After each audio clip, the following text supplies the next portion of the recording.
Olá, boa noite a você. Este é o Jornal da Record. Polícia prende mais um suspeito de envolvimento no ataque contra o músico Mingau, da banda Ultraje a Rigor. Presidente Lula já está em Cuba, onde pretende estreitar relações com países em desenvolvimento. Ele discursa neste sábado. O Jornal da Record já está no ar.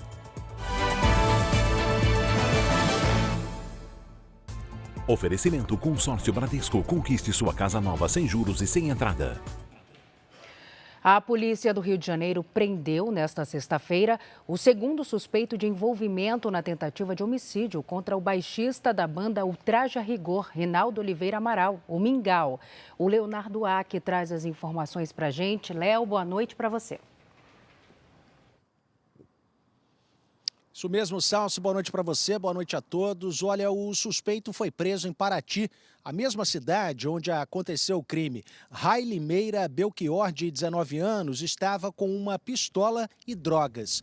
A arma, segundo a polícia, é compatível com a que foi usada e feriu o músico. O Mingau foi baleado durante uma suposta tentativa de assalto no dia 2 de setembro. O tiro atingiu a parte do cérebro responsável por funções como movimento, fala e visão. O baixista está internado em um hospital de São Paulo em estado grave. Agora, um outro homem já havia sido preso um dia após o crime e, segundo a polícia, 2 suspeitos ainda estão foragidos. Salsi. E a gente fica na torcida pela recuperação do Mingau, né? Obrigada, Léo. Um suposto grupo de cambistas foi preso perto do estádio do Morumbi, aqui em São Paulo. Segundo a polícia, eles estavam vendendo ingressos para a final da Copa do Brasil, muito acima do valor do mercado. A gente vai conversar com a Caterina Chute agora. Caterina, boa noite. Além da venda ilegal, parece que os valores eram completamente fora do padrão, né? É verdade, Salsi. Muito boa noite para você e para todos. Olha, segundo a polícia, esses cambistas pediam um valor médio aí de R$1.000 por ingresso, valor que poderia, inclusive, subir aí com a proximidade da partida contra o Flamengo, que vai acontecer no dia 24 de setembro. E olha, foram presos 4 homens e 2 mulheres. Eles estavam com cartões de visitas para entregar para possíveis compradores. Os celulares deles também foram apreendidos. Os 6 já tinham antecedentes criminais pela prática do cambismo e a polícia já investigava o grupo e contou aí com uma ação colaborativa do São Paulo Futebol Clube. As investigações também apontam que 3 deles estão envolvidos em um furto de chaves do portão 4 do estádio, que possibilitou a entrada de dezenas de torcedores no mês passado sem nenhum pagamento. A gente lembra, né, Salsi, que o Estatuto do Torcedor prevê, então, que a venda de ingressos com valores acima do estipulado é crime. Eu volto com você. É sempre bom lembrar. Obrigada, Caterina. E os ingressos caros não estão só com os cambistas, não, viu? Por isso, a Secretaria Nacional do Consumidor do Ministério da Justiça notificou o Flamengo e o São Paulo a explicarem os altos valores das entradas para as finais da Copa do Brasil. O Flamengo chega a cobrar até R$ 4.500 para o acesso ao Maracanã. Já o São Paulo colocou ingressos a até R$ 2.000 para o segundo jogo no Morumbi. Para a Senacom, os valores provocam a elitização do acesso ao esporte. O presidente Lula já está em Cuba, onde vai participar da cúpula do G77 neste sábado. O grupo reúne países em desenvolvimento da América Latina, África e Ásia. A comitiva brasileira chegou a Havana no início da noite. Lula desembarcou na capital cubana acompanhado de 5 ministros. A comitiva brasileira tem a missão de estreitar laços cooperativos com a ilha caribenha para se aproximar de outros países em desenvolvimento. A participação do presidente Lula está prevista para este sábado. De acordo com o cronograma oficial, ele vai ser o primeiro chefe de Estado a discursar. Mais de 30 representantes de governos vão participar da reunião. Este ano, a China irá ao encontro como convidada. Lula também terá 2 encontros bilaterais. O primeiro com o diretor-geral da Organização das Nações Unidas para Alimentação e Agricultura. E o segundo, uma reunião fechada com o presidente cubano Miguel Díaz-Canel. Eles devem retomar as negociações para que Cuba volte a pagar as parcelas do financiamento feito pelo BNDES para ampliação e modernização do Porto de Mariel. O acumulado da dívida passa dos 2 bilhões e 600 milhões de reais. O governo brasileiro já sabe que Cuba não tem recursos para quitar a dívida. Autoridades de Havana querem renegociar os valores ou abater o débito com o uso de mercadorias. Rever esses pagamentos com o Brasil precisaria de autorização do Senado. Depois de Cuba, o presidente Lula segue para Nova York, nos Estados Unidos, onde vai participar da Assembleia Geral da ONU, a Organização das Nações Unidas. Agora à noite, 3 ministros que estão na comitiva do presidente Lula conversaram com a imprensa sobre os acordos que estão sendo costurados com o governo cubano. A ministra da Saúde destacou a retomada de um projeto de cooperação para a produção de medicamentos e remédios. Então, nós estamos retomando com o Ministério da Saúde de Cuba para desenvolver produtos de forma conjunta, inovações nos campos de vacinas, de medicamentos também para doenças crônicas como Alzheimer, diabetes, novos medicamentos para gastrite, a partir de inovações com base no uso de cana-de-açúcar. Então, é todo um campo de inovação que eu queria demarcar aqui. E qual a importância, então, desse acordo? A importância desse acordo é que o Brasil se beneficia de um conhecimento de ponta que Cuba desenvolveu. A ministra da Ciência e Tecnologia destacou a possibilidade de acordos de conhecimento tecnológico. Nós temos muitos interesses porque eles atuam na investigação de doenças raras, desenvolvem pesquisa e tecnologia também, diabetes e tantas outras, e principalmente na produção de fármacos, que é uma das questões desafiadoras brasileiras, né? Nós temos, só no déficit da balança comercial brasileira, a gente tem um déficit de 20 bilhões de dólares, não é com Cuba, é das nossas necessidades, né? Então, tudo que vier agregar desenvolvimento, pesquisa, conhecimento tecnológico é o que nos interessa. Já o ministro do Desenvolvimento Agrário e Agricultura Familiar, Paulo Teixeira, foi questionado sobre a dívida do governo cubano com o Brasil e defendeu a reaproximação entre os dois países. O credor virou as costas para o devedor há 7 anos atrás e fechou aqui, inclusive, a embaixada, né? Eu acho que o que se trata agora é de retomar esse debate, retomar essa negociação. Nós estamos retomando o intercâmbio, principalmente na área da agricultura familiar, né? O tema da genética de espécies agroalimentares, bioinsumos, alimentação animal, agricultura de conservação, os sistemas alimentares tradicionais, fertilizantes, agricultura periurbana, agroindústria, acesso à água. Eles têm muito conhecimento aqui na agricultura. Aqui no Brasil, entre os meses de março e julho, em média, 22 carros por dia foram danificados por criminosos no estado de São Paulo. Tudo para roubar ou furtar objetos de dentro dos veículos. Edinho é motorista de aplicativo. No mês passado, ele foi surpreendido por criminosos no centro de São Paulo, enquanto fazia uma corrida. Eu e a passageira, a gente congelou. Ele furtou roubou o celular da moça e assim, a minha ficha caiu, que eu estava passando por um assalto na explosão do vidro. As imagens mostram o prejuízo que ele teve. Eu perdi um dia onde eu não trabalhei e ainda por cima eu tive que custear as coisas do carro. Os integrantes da chamada Gangue da Pedrada costumam agir quando o trânsito fica mais intenso.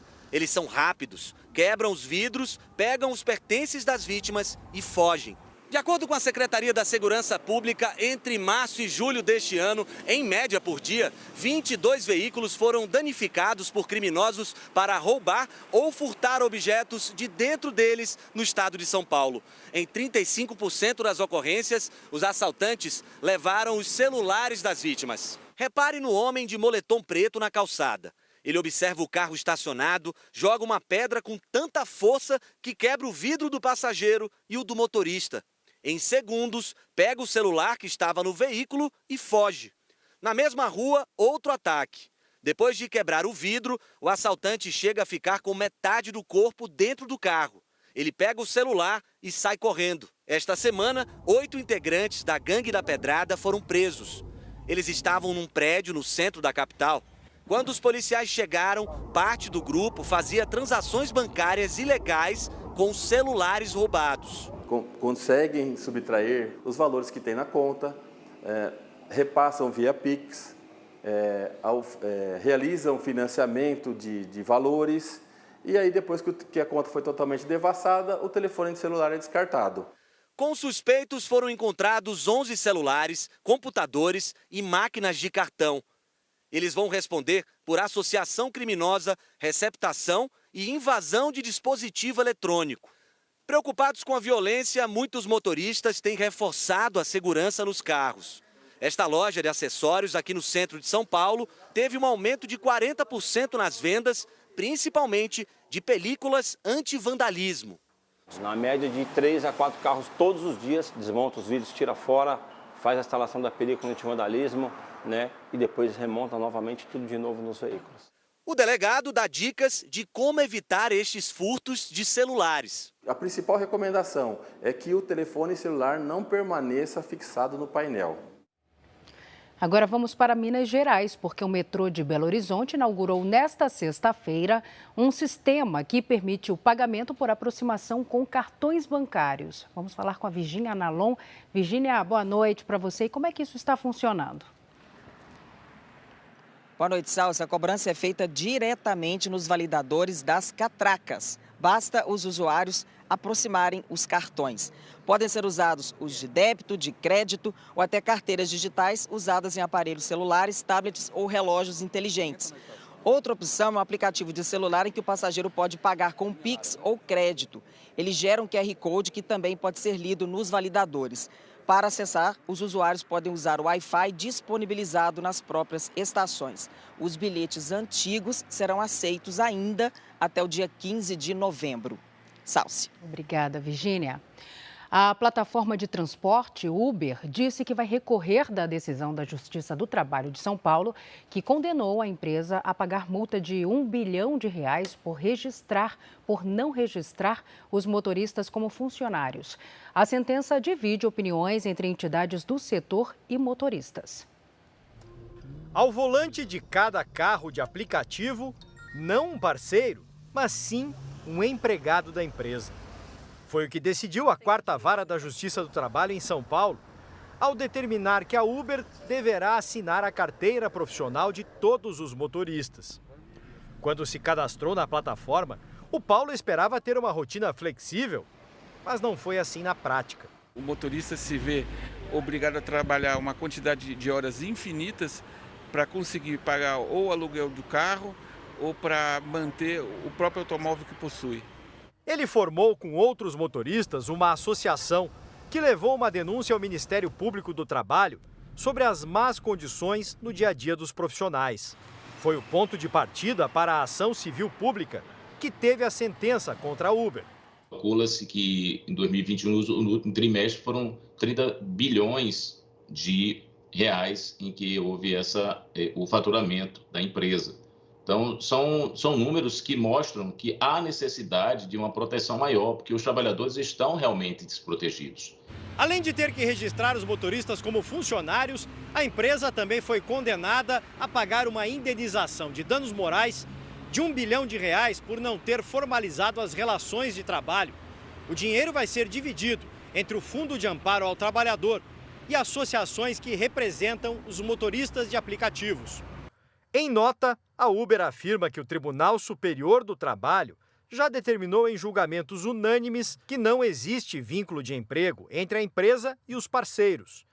E que, recentemente, o Supremo Tribunal Federal também negou a existência de vínculo. Não é só a empresa que contesta a decisão. O Felipe é motorista há 7 anos e diz que não quer carteira assinada. Eu vou precisar trabalhar em determinados horários, vou precisar aceitar determinadas corridas, vou precisar ir para onde eu não quero e ainda vou estar usando o meu próprio carro. A Associação dos Motoristas de Aplicativo de São Paulo diz que eles podem ser prejudicados pela mudança. A Uber ela vai ter que aumentar os valores da corrida para poder arcar com todos os encargos que vai lhe caber. Na sentença, o juiz definiu que depois de intimada, a empresa terá um prazo de 6 meses para regularizar a situação dos motoristas e uma multa diária de R$10 mil a cada profissional que não for registrado.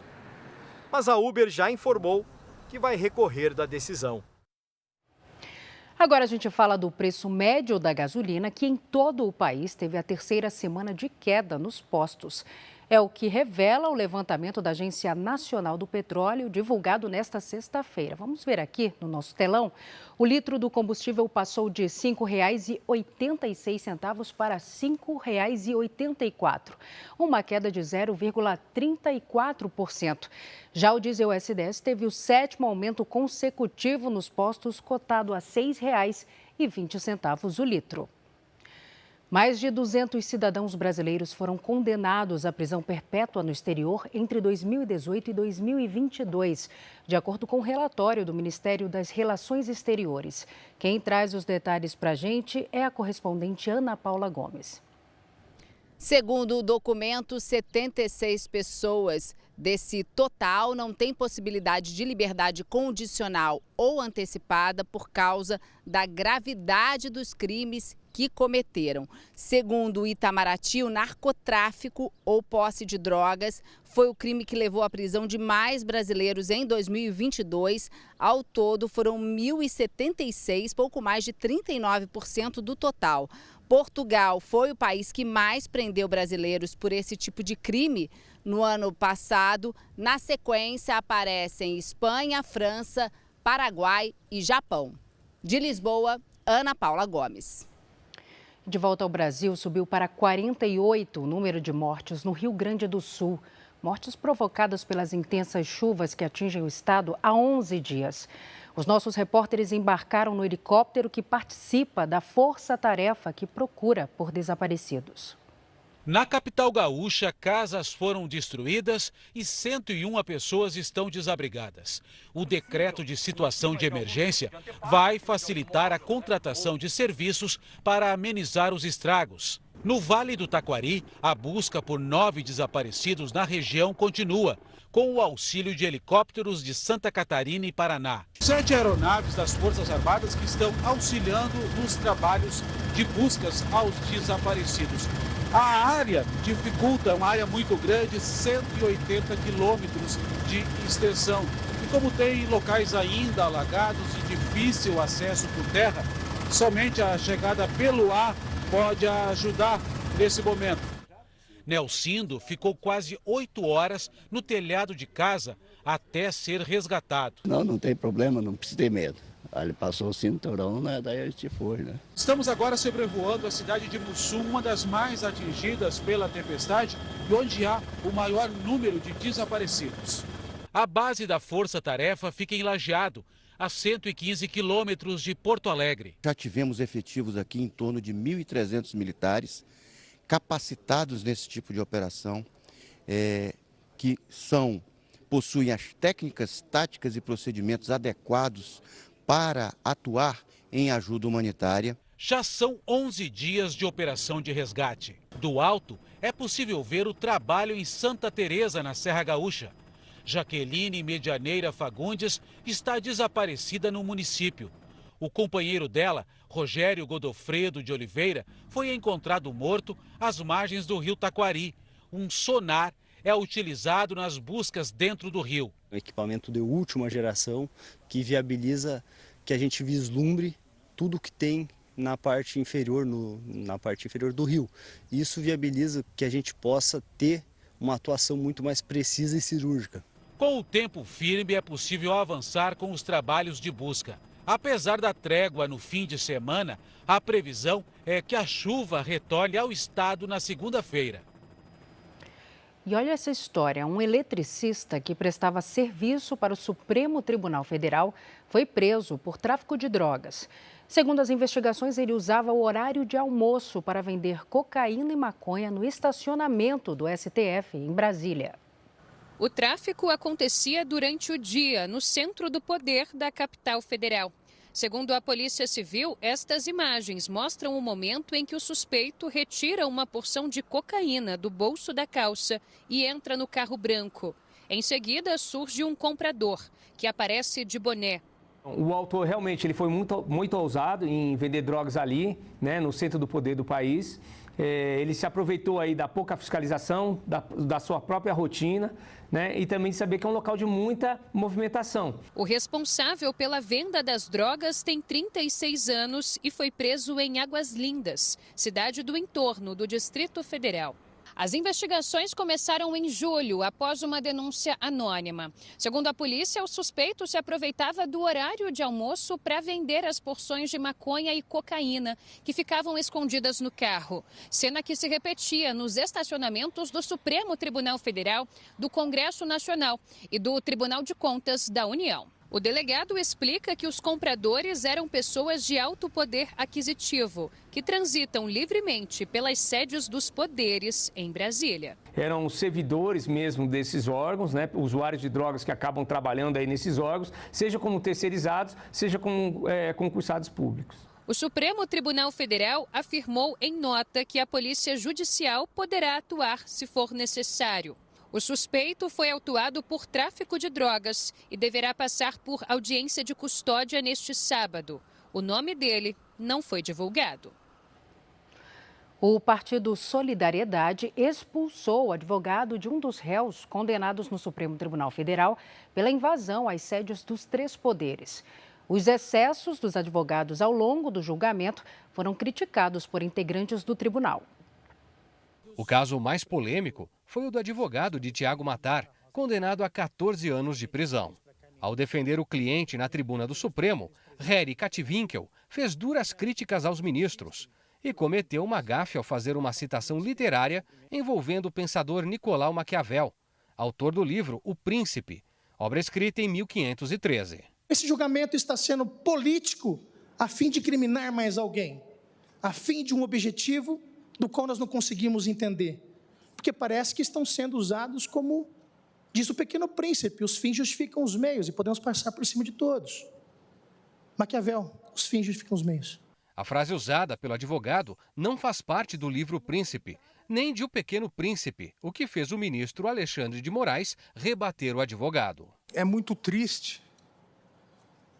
E só não seria mais triste, ou só é mais triste, porque ainda confundiu o Príncipe de Maquiavel com o Pequeno Príncipe de Antonier de Saint-Exupéry, que são obras que não têm absolutamente nada a ver.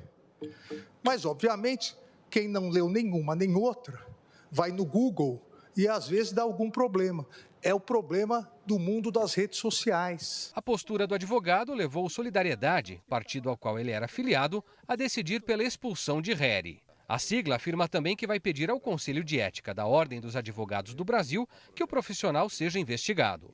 Ontem, a OAB enviou nota ao Supremo, lida no fim do julgamento pela presidente do STF, Rosa Weber, se solidarizando com o tribunal ante ataques que sofre pela incompreensão do papel da Suprema Corte ao efetuar julgamentos que ferem interesses. Larissa de Araújo, defensora do terceiro réu condenado, chorou e também usou boa parte do tempo dado à defesa para criticar o tribunal e o Ministério Público. Senhores, me desculpe querer chorar, mas nós não somos os réus desse processo.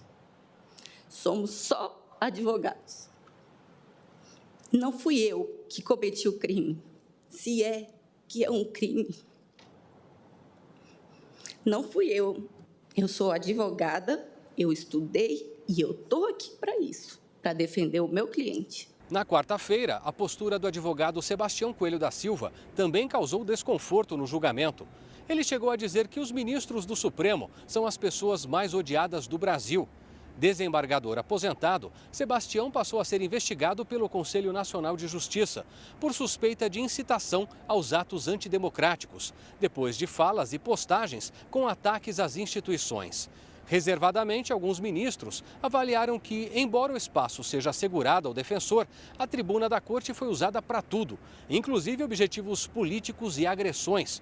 Só não houve a devida dedicação à defesa técnica dos réus julgados no caso. O advogado Harry Katwinkel disse em uma rede social que causa estranheza que uma citação errada chame mais atenção do que a violação de princípios constitucionais em relação aos condenados pelos atos de 8 de janeiro. Nós procuramos os outros 2 advogados, mas eles não se manifestaram. O secretário nacional do Consumidor, o Adi Damus, participou do JR Entrevista desta semana. Ele explicou quais as opções para os clientes que já haviam comprado pacotes de viagem com a 123 Milhas, empresa de turismo que entrou com pedido de recuperação judicial. Nesse momento, qual que é a situação desses consumidores? A gente está falando, o senhor falou agora há pouco, 700 mil consumidores. A gente está falando de um prejuízo aí de mais de 2 bilhões de reais, né, para a economia popular. Nós não temos isso ainda contabilizado, né? Nós já pedimos todas essas informações à empresa. Queremos saber ao certo qual é o número de pessoas prejudicadas, dos clientes, quais são as situações, quais são os pacotes, né? Nós queremos ter um raio-x completo. Isso não foi possível ainda, a empresa não está passando as informações corretamente. Não é que ela não queira, ela está no prazo para responder. Agora, de fato, com o pedido de recuperação judicial, tudo basicamente, praticamente, né? passa a ser concentrado no juízo da recuperação judicial. Mas aí os consumidores entram mais ou menos na situação dos credores da empresa? Mais ou menos não, eles são credores. Credores, né? Então eles têm que aguardar esse processo, todos os pagamentos da empresa ficam suspensos com a recuperação judicial. Nesse momento, sim, até que seja homologado um plano de recuperação. O consumidor, tendo alguma reclamação, deve fazer o quê? Ir no consumidor.gov? Eu, por exemplo, já registrei queixas lá e fui muito bem atendido. Consumidor.gov, ou se preferir nos seus PROCONs, né? PROCON da sua cidade, PROCON do seu estado. Não tem problema nenhum se registrar nas 2 esferas, no PROCON e na secretaria, né? O que nós queremos é que o consumidor, que é a parte vulnerável da relação de consumo, seja bem atendido, seja acolhido e tenha a sua pretensão satisfeita. O homem conhecido como João de Deus foi condenado a mais 118 anos de prisão por estupro, estupro de vulnerável e violação sexual mediante fraude. Ao todo, as penas somadas chegam a quase 500 anos de reclusão.